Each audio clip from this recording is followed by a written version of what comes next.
people don't realize that right now, what Catholicism looks like is not what Catholicism is. Exactly.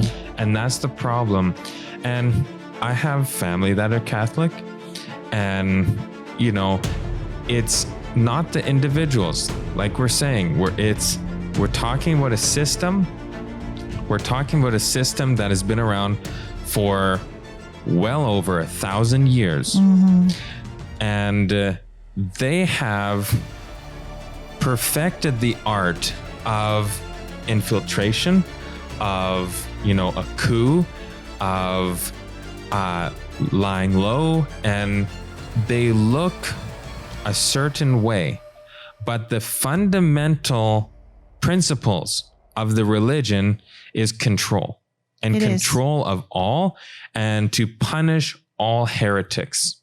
Yeah. And just because they can't play that out right now is the only reason it's not happening, not because they've changed their view. And a lot of Catholics don't know that. Right. They enjoy all the other parts of being a Catholic and don't know that's the real goal of Catholicism, is to be the worldwide dominating power over all state, religion, all parts of life, that no one should have any freedom outside of believing. You have freedom to believe in Catholicism. Right. And I think it was Winston Churchill that said, those who fail to learn from history are doomed to repeat it. And that's actually what we're seeing today, like we talked about in past episodes. We're going back to this church and state union. How did we get there? Well, obviously we've forgotten something. That's why. And that's why we're giving these videos and things like that, trying to wake people up. This is where we're heading, and we can't forget the past. We can't forget history. It's going to happen again. Yeah. Right. We have another quote here from James Madison. In the papal system, government and religion are in a manner consolidated. And that is found to be the worst of governments. I mean, that's pretty easy to see just through history. And then it says, the highlighted part, very little toleration of others. I would change that to no toleration of others. And then we have this quote from Samuel Adams, and I want to spend a little bit of time on this one because this is very important that we understand. He says, in regard to religion, mutual toleration in the different professions thereof is what all good and candid minds in all ages have ever practiced.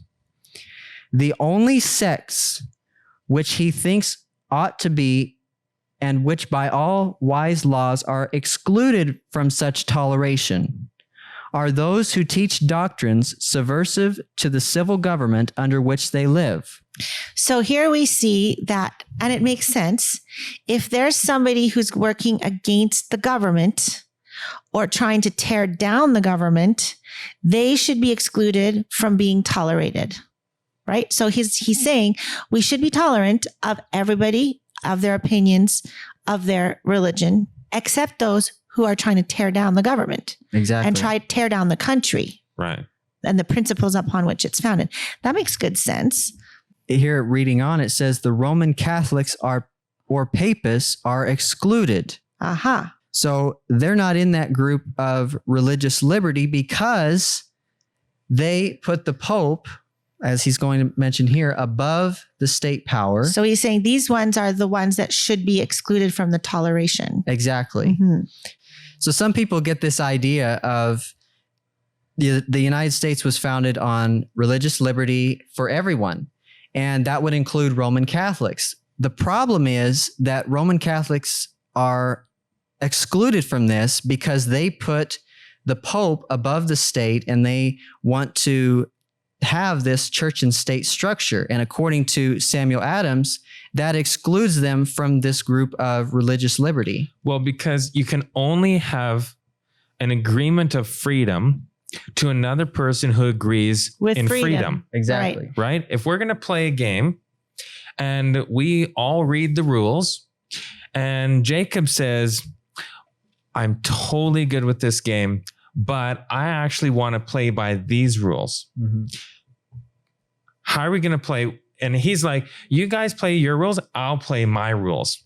Yeah, and on my rules, I get 10 times the money when I pass go. I get, all these things. He's going to win every time. Right. Because he actually doesn't agree to let us all have our fair space. And that's the same with religious liberty. So if religious liberty is for everyone, it's for everyone who believes in religious liberty. Exactly. And Catholics don't believe in religious liberty except for themselves. So they can't be So then they can't be included because they don't actually believe in religious liberty for others. That is the system, of course. Yeah. Doesn't believe in it. And not just that they don't believe in it. The problem is they are a nation unto themselves. Right. So their nation is expansionist. Mm-hmm. Their nation is one that their whole premise is to control all other nations. Right. So that's not a friendly, way to be under the same sort of freedom government. It just doesn't work that way. It doesn't. Right. The Roman Catholics or papists are excluded by reasons of such doctrines as these: that princes excommunicated may be deposed, and those that they call heretics may be destroyed without mercy, besides their recognizing the Pope in so absolute a manner, in subversion of government, by introducing as far as possible into the states under whose protection they enjoy life, liberty, and property, that solecism in politics, empire within an empire, leading directly to the worst anarchy and confusion, civil discord, war, and bloodshed. Now that's a big statement, and it sounds pretty bad. And that's the whole thing. That's why the people had to leave Europe, because there was no freedom of religion. They couldn't read the Bible as it was written. Right. They couldn't believe just the Bible. They had to go with tradition, or else they would be disposed of. They would be removed. They would be all the things destroyed without mercy. Destroyed without mercy, mm-hmm. right? And you can't have freedom to a person who is against freedom. Right. I mean, we can be free here, but the reason serial killers are not allowed to be free is because they don't believe in freedom of others to control their own destiny. They control everyone's destiny. Mm-hmm. And that is a similar sentiment, that the Catholic Church actually believes that you can destroy individuals if they don't believe that the Pope is, recognizing the Pope in so absolute manner. Well, unfortunately, the Christian nationalists that we saw, in the last episode, also believe that it's okay to take away property, jail, and even guillotine people who don't agree with them. So this is a very scary sentiment that's coming into America. And it's stemming from actually this very system, the Catholic system. And at the next episode, we're going to be looking more into this, because this quote by Samuel Adams said that this mentality also leads to anarchy, confusion, civil discord, war, bloodshed. And we could speak for hours about the civil discord, war, and bloodshed that the Jesuits, which are a secret group of Catholics, have fomented in nations. They've been even banned from nations. Yeah. And we are going to cover some of this in the future Truth Matters episodes.